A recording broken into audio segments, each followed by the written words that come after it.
You're a man on a mission, but you seem to forget you came here through a woman. Show some fucking respect. Hi, I'm Diya Bechoo. I'm 17 years old. I am British Italian.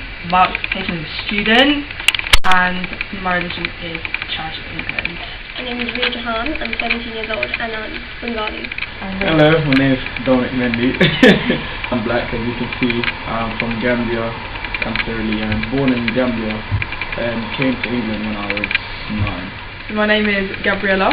I am 16 and I am half English, a quarter Ukrainian and a quarter Italian. I'm Alex.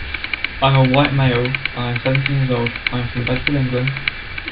My name's Amina Paliari. I'm 16. I'm half Italian, half Pakistani, and I was born in Britain.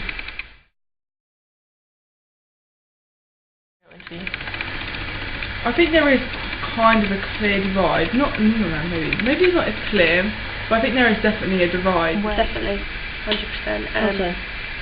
I feel like it's more prominent in kind of magazines, and you see that women of colour aren't really given much more of a spotlight than white women, and especially I don't really think it's in this school because we're so diverse, and I think that's really good. But in many other schools in the country, like there's kind of a divide, and I feel like there should be more of a coming together. Divided cultures more when I was younger than now, because obviously when you're younger you tend to like group with people in your culture. Even lower school, middle school, and maybe like year 11, you'd see mainly white girls singing white girls. Like my group was quite diverse. I had white, black. We were actually quite mixed, whereas like you'd see other girls, like most of the Polish people stayed together. Like there was like a whole group of black people that stayed together. Even though everyone is, you can tell everyone is more comfortable with their own people's culture. Yeah, 100%. You could see it anywhere, like even in school, in the lower year for us. You know, the group of black boys in the year below, they're quite loud and they are very apart from every other group, and they're very we are us kind of thing. And I feel like many people are like that in general. I've got no issue with anyone, but I wouldn't say I've got a lot of black friends. Do you know what I mean? And I'd say everyone keeps their own little respective group. It's a bit weird, but it's like if you're fine with that, then that's cool. You do your thing, but I would say there's definitely like a divide and everything. Social media. Well, women in social media nowadays are quite represented almost like a sex symbol in a way. They're very overly sexualised. They're very much wanting the big boobs, the big bum. Everybody just wants to be like a model. It's hard to explain, but when you go through like social media, you kind of look at models like, say, Gigi Hadid or Kendall Jenner, and you kind of want to look like that, and that's what you kind of feel that women should be like. And that's obviously putting a negative stigma onto women that are like that, like plus size women, and it's kind of saying that women should be in this bracket, and then people that are not in this bracket are kind of not seen as beautiful. Personally, I think it's a false image of women. Like models, they make it, they put a certain image out that all girls try to get, and obviously it's just not realistic. I feel like women are more attacked on social media, especially because of their body shape, what they look like, more than men. I feel like you have to conform to society's way. Like you have to look a certain way or you're not accepted. Like having a big butt or big breasts or having thin waist, and I think this is really toxic. It's really toxic, and whenever I scroll through Instagram and see that, I'm like, you feel bad. You see all these Instagram models and it makes you feel like you're not worthy. I don't think women are seen as women. I think they're seen as bodies. I'll look on Instagram and you'll be like, there's Instagram models who aren't actually good looking or anything, which is what a model's supposed to be, like basically very like beautiful and everything. It's just that they've got attractive bodies and that's about it. That's all there is to it, and I feel like that's kind of looking, they need to have, well, not them, but I mean they're doing a good job. They're exploiting what is there now and with what they've got, and that's clever. But they need to give themselves a bit of respect at the same time. Everyone needs to give them respect as well and not look at them as part of bodies, and everyone else is looked at as individuals, as people, but then everyone's like, oh yeah, she's hot, that's like it. I feel like women are mainly like sexualised on social media. It's always, they've got to be having something out about them. They've either got to have like their front out, back out. It's always got to be, and then it's most of the time it's like posing, but meant to look natural. It's not just, they are always posing, always trying to get the best angle, and they're always, well not always, but sometimes they're airbrushed out, all their imperfections. I don't think it's very accurate representation of real women. That I don't wake up with hair beautiful and makeup done.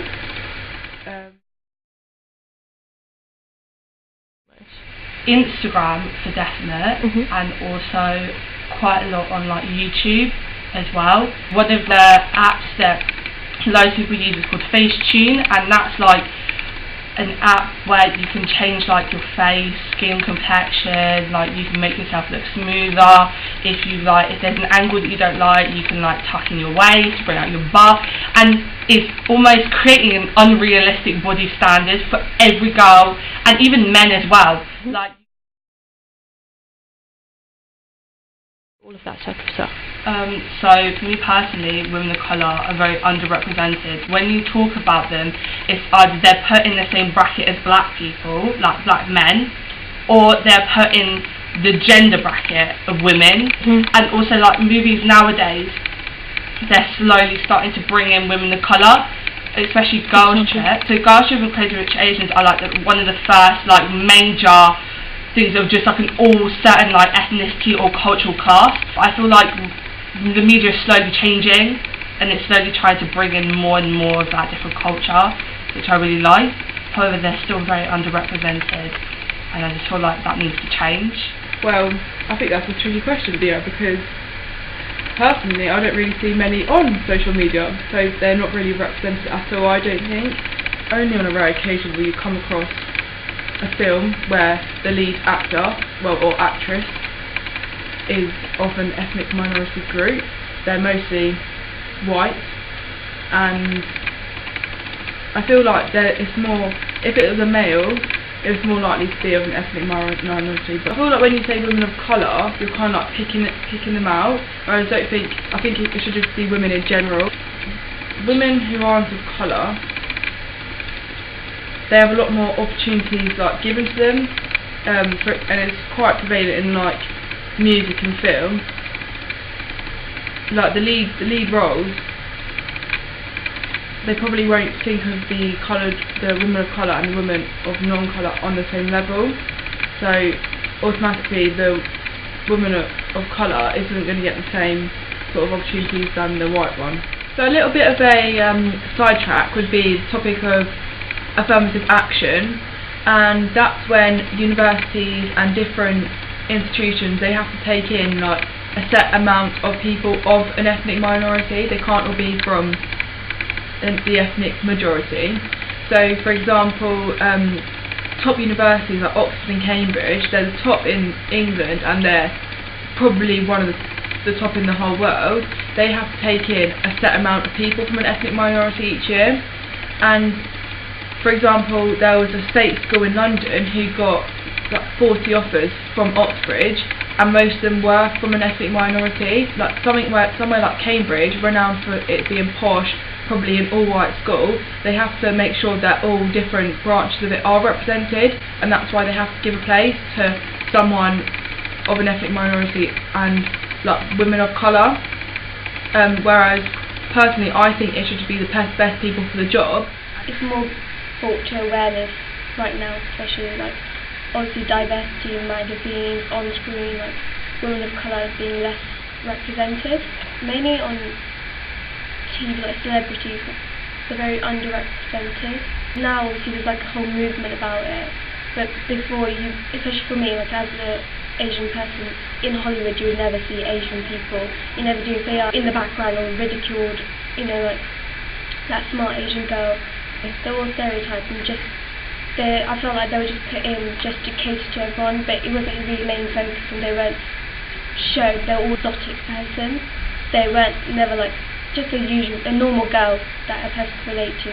Even in Bollywood, it was girls that were shown, they were like fair toned girls, green eyes, blue eyes, like Aishwarya Rai, blue eyes, even though she wore contact lenses, but that's like the image in Bollywood that they wanted. There was never any dark skinned girls, and I'm not that dark skinned myself, but wherever else I'm like, this isn't what Asian people look like in real life.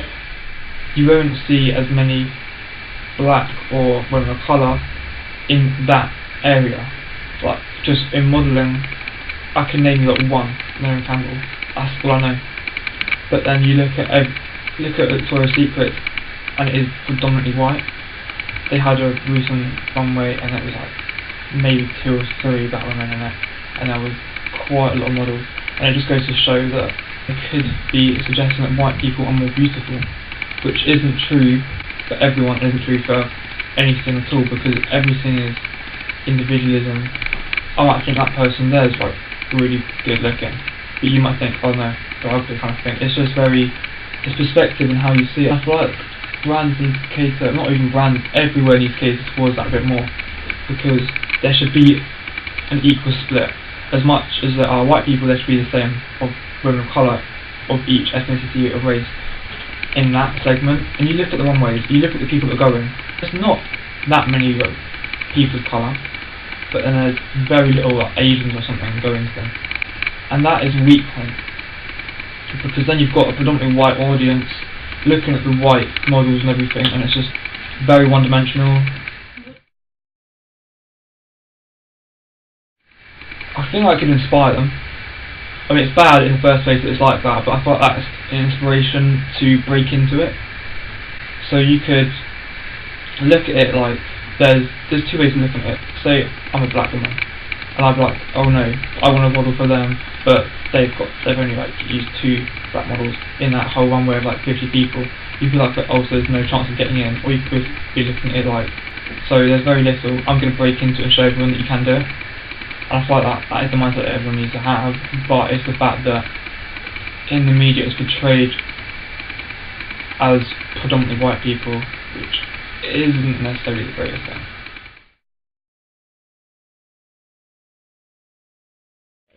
So blackfacing is when a white person or a person of a lighter skin colour puts on like a dark colour on their face, on their body, particularly like dark brown or black, and they wear that in a way to kind of mock like an ethnicity. But people of white don't actually understand what blackfacing means and what black people and people of other ethnicities have gone through during their like lifetime and their ancestors have gone through, and I personally feel like they're taking it as a joke.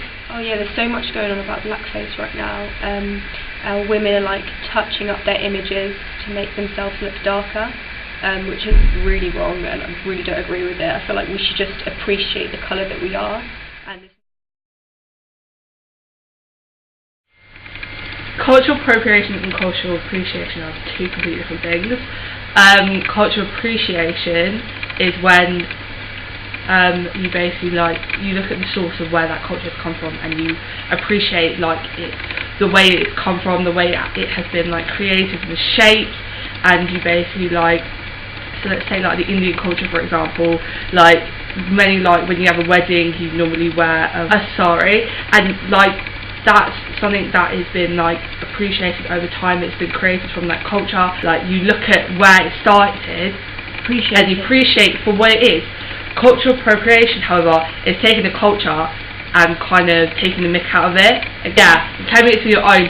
So there's a woman that went on Good Morning Britain who basically said that she didn't like the way she looked, so she wanted to be, or she felt that she was a black woman inside, so she spent loads of money on getting her skin darkened, getting her breasts enlarged, getting like afro like curls, and then she wants to move to Africa.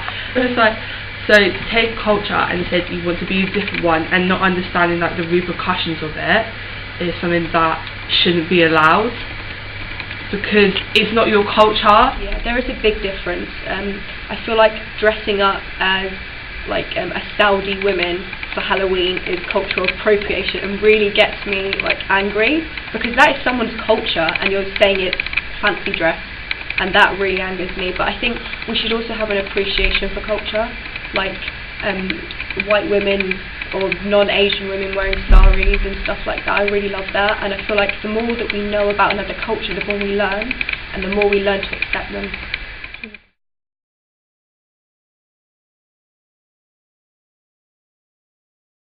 I personally haven't experienced racism or any discrimination of any sort. However, my grandfather, well, my step-grandfather, he's from Nigeria, and when he came over to Italy, before he met with grandma, he needed money. And so in Italy they've got this thing where you go to a like a shop and you pay them a certain amount of money, and they give you stuff for you to go sell, and then with the money that you get, you kind of get your money back. So it's kind of like a deposit. Did newspapers, and he did like a newspaper round, and then he also sell like little bits and bobs that are kind of basically useless, but he needs money.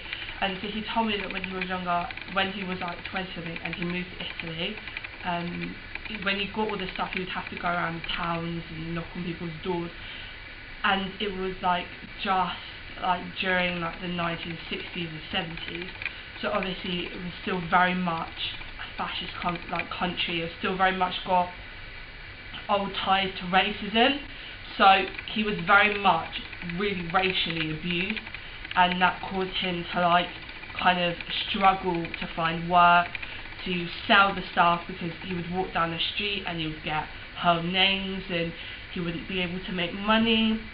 And it's still going on nowadays. Me, I've never really experienced anything that's been like proper hurt. I've had a few Putin jokes thrown about there, but I don't really take it to heart because I don't really care what any other people think. I'm proud of where I come from. However, when my mum and dad, they got together, because my dad was half Ukrainian, there was a big Ukrainian population in Bedford, and they really did not like my mum. They were quite rude to her, and only now, when that population's like died out, it's a lot more together. Friend, it hasn't really happened to me to a certain extent, but my sister's friend, she went on a bus about a few months ago, and the man on the bus wouldn't let her on because she was a Muslim, and he was saying like, oh yeah, you're not getting on my bus, and I think like she couldn't even get home because of it, and it's really shocking that still happens today. My mum, she went through a lot of racism in her school when she was younger. She was the only Asian in her school, and I think once when they were on a camping trip, like all the white girls like got their muddy shoes and put it all over her pillow, and like yeah, she went through a hard time in middle school. Like it was horrible. Yeah, and she was picked on just because she was the only Asian in her school, and it's changed so much now. But I feel like there's still elements of kind of racism and discrimination that we kind of ignore. When I went on a little family trip, we went to the coach, and my family were all Asian. Most of us, there are like some white people, but like mainly Asian. And there was a bus driver. Normally, the company that we use, they let us take food on the bus, but that's fine because we're regulars of this coach company. But the guy was like, you can't take food on this bus. And we were like, yeah, we can. We called the company. We were very like close with the managers or whatever. And then after we called up this company to confirm that we were allowed to take food on the bus. So we told the driver that here we're on the phone with the actual company. The guy was like, oh, alright, and then he started mumbling really racist comments about us under his breath. It was just really sad to see that people actually thought of us like that. And personally, I don't really see it for myself because the people I'm around aren't as hurtful like that. Like, but when you hear them say that, it's just like, it's a surprise. They just weren't nice.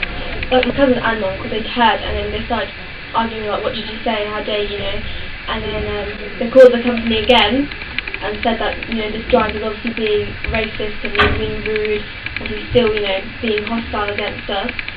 So then the managers at the company called the bus driver himself and they sorted him out, and then in the end he did take us there. It just spoiled the whole mood for the holiday little trip that we were having. I've been called a nigger. angry, of course. Stereotypes kind of make it hard for certain races. Like personally, I think because I'm black, I get stereotyped with certain things. Like people are just aware of it around me, and yeah, just when I'm walking, just people get the wrong image of me. Not really, but one time, some guy in middle school, I don't know what happened. It was just on the playground, and he said to me, "Oh, why are you not black?" I think we were running or something, and he was like, "Oh, you're quick. Why are you not black?" And his name was Alex as well, and he was like, "Alex is a black name. Why are you white?" And I was like, "It's not. It's not my fault, is it?" That's the only bit of racism. I've never come across it myself personally. That's because, as I said, I'm white male. I feel like it's very easy for white people to say, "Oh, racism is not about," but it is. Yesterday I was talking to my nan, because my nan was over. Sort about like mares or something, or Bedford or something like that. And she was like, "Oh, I don't want to vote for that white bloke." And I was like, "Oh," because of what he was on about and his morals. And I was like, "Oh, fair enough." Then she was like, "Oh, I'm not going to vote for the Asian guy either, because what's wrong with having an Asian man in the power of Bedford?" And I was like, "A bit racist, isn't it?" And she was like, "No, it ain't racist, right?" And she was like, "Oh, if he wasn't here, he doesn't know the culture, as well as other people who were born here." And I was like, "Yeah, but just because he's Asian doesn't mean he was born here, he can't live the culture. You go on holiday for a week and you can still embrace the culture, do you know what I mean?"